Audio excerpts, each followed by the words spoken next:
రష్యాను ఆదివారం నాడు కోలుకోలేని దెబ్బతీసింది Ukraine. Russia president Vladimir Putin కల్లో కూడా ఊహించిన విధంగా దెబ్బతీశాడు ఉక్రెయిన్ ప్రెసిడెంట్ జెలెన్స్కీ. మూడో కంటికి కనిపించకుండా గత ఏడాదిన్నర కాలంగా గుట్టు చప్పుడు కాకుండా చేసిన ప్లాన్ ఎట్టకేలకు సక్సెస్ అయింది. రష్యాకు ముందస్తుగా రహస్యంగా డ్రోన్లను పంపించాడు. ట్రక్కుపై భాగాల్లో వుడెన్ క్యాబిన్లలో గుట్టుగా ఆ డ్రోన్లను తరలించారు. రష్యా ఎయిర్ బేస్లకు అతి సమీపంలో డ్రోన్లను అసెంబ్లింగ్ చేసి అక్కడి నుంచి ఉక్రెయిన్ సైనికులు డ్రోన్లతో ఎయిర్ బేస్లపై దాడులు చేశారు. ఈ దాడిలో రష్యా వైమానిక దళానికి చెందిన సుమారు 40 యుద్ధ విమానాలను ధ్వంసం చేసింది. వరుసగా గత 4 ఏళ్ల నుంచి కొనసాగుతున్న యుద్ధంలో రష్యాకు ఇది అతిపెద్ద షాక్ అని చెప్పొచ్చు. తాజాగా ఉక్రెయిన్ దెబ్బకు పుతిన్ ఎలా స్పందిస్తారో వేచి చూడాల్సిందే.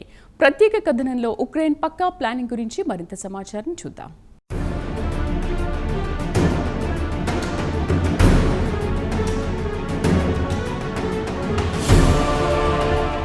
రష్యాకు గట్టి షాక్ ఇచ్చింది ఉక్రెయిన్. వరుసగా గత 4 సంవత్సరాల నుంచి కొనసాగుతోన్న యుద్ధంలో గతంలో ఎన్నడూ లేని విధంగా ఆదివారం నాడు రష్యా భూభాగంలోకి చొచ్చుకుపోయి కోలుకోలేని దెబ్బతీసింది ఉక్రెయిన్. వాస్తవానికి ఇస్తాంబుల్లో సోమవారం ఇరు దేశాల మధ్య కాల్పుల విరమణ జరగాల్సి ఉండగా దానికంటే ముందే జెలెన్స్కీ పుతిన్ సేనపై భారీ ఎత్తున దాడులకు పాల్పడ్డారు.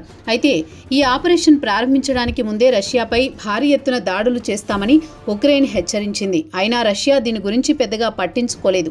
కాగా ఆదివారం నాటి ఆపరేషన్ విజయవంతం కావడంతో జెలెన్స్కీ తమ సైనిక దళాలను ప్రశంసలతో ముంచెత్తాడు. Perfect timing, brilliant operation, Russia భూభాగంలోకి చొచ్చుకుపోయి దాడులు చేసి రావడం అభినందనీయమన్నారు. మాస్కోకు కోలుకోలేని దెబ్బతీశామని దేశ ప్రజలను ఉద్దేశించి ఆయన టెలివిజన్లో ప్రసంగిస్తూ ఉక్రెయిన్ చర్యను సమర్థించుకున్నారు.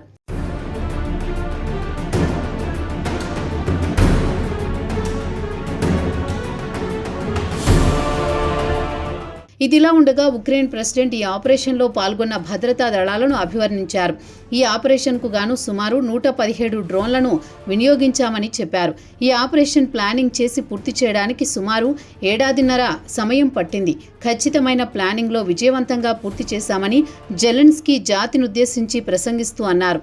సెక్యూరిటీ సర్వీస్ చీఫ్ వాసిల్ మాలియుక్ నుంచి తనకు పూర్తి సమాచారం అందిందన్నారు. రష్యా మిలిటరీ టార్గెట్ను లక్ష్యంగా చేసుకుని దాడులు చేశామన్నారు. రష్యాపై దాడుల కోసం ప్రయోగించిన ఆయుధాలు అద్భుతంగా పనిచేశాయి. రష్యాకు కోలుకోలేని దెబ్బ తగిలిందన్నారు. ఈ ఆపరేషన్లో మొత్తం 117 డ్రోన్లను ప్రయోగించామని, 34% క్రూయిజ్ మిసైల్స్ అనుకున్న లక్ష్యాన్ని ఛేదించాయని, రష్యా ఎయిర్ బేస్లను పూర్తిగా ధ్వంసం చేశామని జెలెన్స్కీ దేశ ప్రజలకు వివరించారు.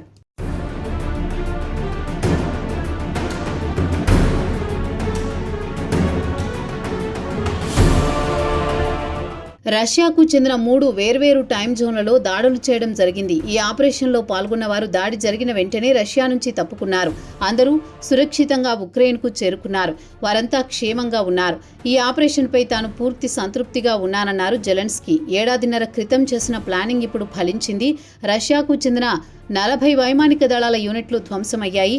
భవిష్యత్తులో కూడా దాడులు యథాతథంగా కొనసాగుతాయన్నారు. ఇటీవలే రష్యాకు పెద్ద ఎత్తున దాడులు ప్లానింగ్ చేసినట్లు ఉక్రెయిన్కు హెచ్చరించింది. అయితే అంతకు ముందు రాత్రి అంటే శనివారం రాత్రి 500 డ్రోన్లతో ఉక్రెయిన్పై విరుచుకుపడింది. కాగా ప్రతి వారం రష్యా ఉక్రెయిన్పై డ్రోన్ దాడుల సంఖ్యను పెంచడమే తప్ప తగ్గించడం మానేసింది. కాగా రష్యా కాలిబర్ మిసైల్స్ను నేవీ ద్వారా ప్రయోగించడానికి యత్నిస్తోంది. దీంతో ఉక్రెయిన్ తమను తాము రక్షించుకోవడానికి అందుబాటులో ఉన్న అన్ని అవకాశాలను వినియోగించుకుంటుందన్నారు జెలెన్స్కీ. అయితే తమకు సింగిల్ సెకను కూడా యుద్ధం చేయడం ఇష్టం లేదని జెలెన్స్కీ చెబుతున్నాడు.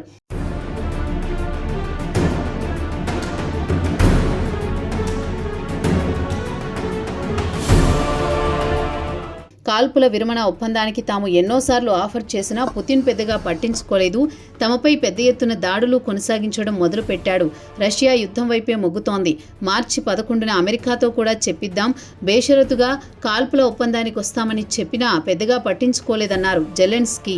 కాగా ఆయన అంతర్జాతీయ సమాజాన్ని రష్యాపై దౌత్యపరంగా ఒత్తిడి తెచ్చి లేదా ఆంక్షలు విధించి అయినా దారికి తీసుకురావాలన్నారు. యావత్ ప్రపంచం రష్యాని యుద్ధాన్ని ఆపాలని నచ్చజెప్పినా పెడచెవిన పెట్టి అమాయకులను చంపుతోందని ఆరోపించారు జెలెన్స్కీ. కాగా గత ఏడాదిన్నర కాలంగా ప్లానింగ్ చేసిన ఉక్రెయిన్ సైనికులు ఆదివారం నాడు ఆపరేషన్ స్పైడర్ వెబ్ పేరుతో రష్యా లోపల ప్రవేశించి పలు ఎయిర్ బేస్లను ధ్వంసం చేసింది. అయితే త్వరలోనే ఇస్తాంబుల్లో 2 దేశాల మధ్య శాంతి చర్చలకు ముందే జెలెన్స్కీ రష్యాకు కోలుకోలేని దెబ్బతీసింది.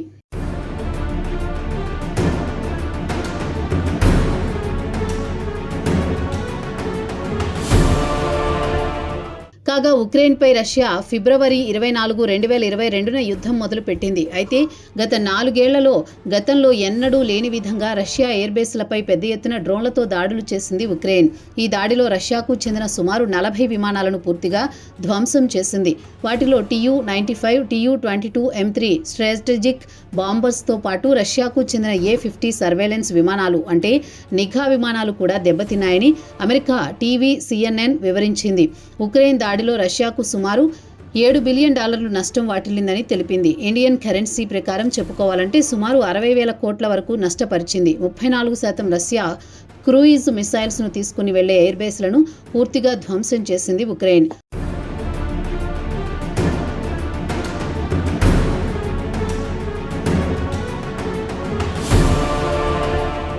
ఉక్రెయిన్ సరిహద్దు నుంచి సుమారు 4,500 కిలోమీటర్ల దూరంలోని ఇర్కుట్స్లోని బెలాయా ఎయిర్బేస్ను పూర్తిగా ధ్వంసం చేసింది. అయితే పశ్చిమ రష్యాలో రజియాన్లోని ద్యాగిలేవో ఎయిర్బేస్ ఇది ఉక్రెయిన్ నుంచి 520 కిలోమీటర్ల దూరంలో ఉంటుంది. దాన్ని కూడా ధ్వంసం చేసింది. అలాగే ఆర్కిటిక్ సర్కిల్లోని మురుమాన్స్లో ఓలెండియా బేస్ను, ఇవానోవో ఎయిర్బేస్ను కూడా ఉక్రెయిన్ ధ్వంసం చేసిందని CNN ఒక నివేదికలో వివరించింది. వాస్తవానికి సోమవారం ఉక్రెయిన్ రష్యాల మధ్య ఇస్తాంబుల్లో శాంతి చర్చలు జరగాల్సి ఉంది. అయితే తాజా పరిణామాల నేపథ్యంలో చర్చలు ముందుకు సాగే అవకాశాలు అనుమానమే. కాగా అమెరికా ప్రెసిడెంట్ డొనాల్డ్ ట్రంప్ కూడా పుతిన్ వ్యవహార సరళితో విసుగు చెందాడు. శాంతి చర్చల పేరు చెబితే ముఖం చాటేయడంతో పుతిన్పై తీవ్ర ఆగ్రహంతో ఉన్న ట్రంప్ భారీ మూల్యం చెల్లించుకోవాల్సి వస్తుందని పలుమార్లు హెచ్చరించాడు.